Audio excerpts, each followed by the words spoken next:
Un podcast ici. En mai 2013, Andrew Josephson, un Américain de 23 ans, étudiant en biochimie, faisait du ménage dans le sous-sol de la maison de vacances de ses parents à Long Beach Island, dans le New Jersey, à la recherche de quelques souvenirs personnels. La famille se servait depuis des années de cette pièce comme d'un débarras. C'était, comme on dit, un vrai bazar. Mais Andrew était en vacances. Fraîchement diplômé de l'université de Lehigh, il cherchait un moyen de passer le temps. Après avoir fouiné pendant plusieurs heures dans cet enchevêtrement d'objets plus ou moins utiles, le jeune Andrew tomba sur une relique qui l'intrigua. Il s'agissait d'un mystérieux coffret de CD portant sur la couverture cette inscription: Bruit de cœur et murmure par Daniel Mason, M.D. Andrew reconnut tout de suite l'écriture de son grand-père, le docteur Daniel Manson, disparu en 2011 à l'âge de 92 ans. Il regarda alors plus attentivement le coffret. Un livret accompagnait l'ensemble. Il expliquait de la même écriture que les enregistrements figurant sur le CD étaient ceux de 125 battements de cœur de personnes différentes, dont certaines, hélas, souffraient de maladies cardiaques rares.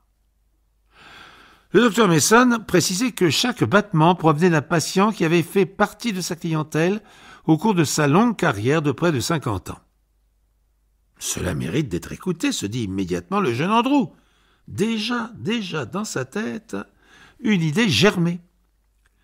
Le jeune diplômé en biochimie, qui devait passer tout l'été dans la maison de vacances familiale, commanda immédiatement des livres sur l'encodage informatique. Après ses journées de travail comme maître nageur, il passait toutes ses soirées et parfois ses nuits devant son ordinateur. Andrew voulait créer une application pour smartphone qui permettrait à ses utilisateurs d'enregistrer leurs battements de cœur pour ensuite les comparer à ceux que son grand-père avait enregistrés des années auparavant. N'ayant que très peu de connaissances en informatique, le jeune homme ne pouvait pas présager du succès de son entreprise. Et pourtant, à force de travail, en juillet, il était capable de présenter un prototype de son application. Vint alors la phase de test. Le diplômé en biochimie fut le premier cobaye. Comme prévu, le téléphone lui indiqua que ses battements de cœur n'indiquaient aucune anomalie cardiaque. Andrew fit ensuite essayer son dispositif à son père, sa sœur, sa mère, à des voisins, à des amis dans Long Island.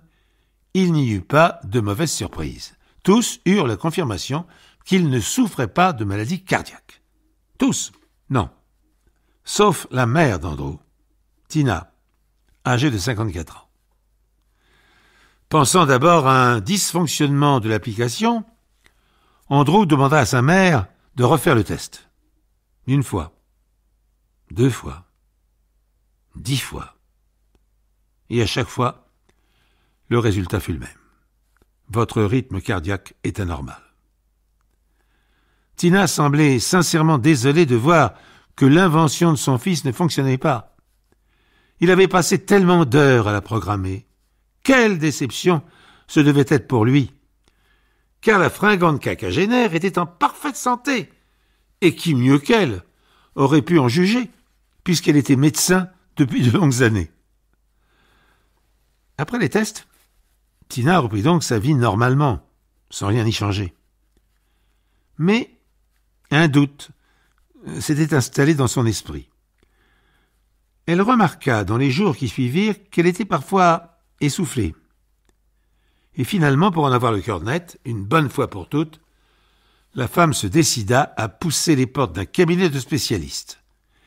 Et 1 semaine plus tard, le cardiologue lui révélait qu'elle souffrait d'une régurgitation mitrale, une maladie qui empêche une valve du cœur de se refermer correctement. Si elle n'est pas soignée, cette maladie peut entraîner une crise cardiaque et donc, parfois, la mort. Tina fut finalement opérée du cœur avec succès en mars 2014. Elle a pu reprendre depuis son activité de médecin. Elle sait aujourd'hui qu'elle doit la vie à celui à qui elle l'avait donné, son fils Andrew, et à un vieux coffret de CD oublié dans la cave de sa maison de vacances. Voyez-vous, j'ai eu énormément de chance à Surtel. Sans la curiosité du jeune diplômé et sa ténacité à vouloir créer une application, eh bien Tina ne serait certainement plus là pour en témoigner aujourd'hui.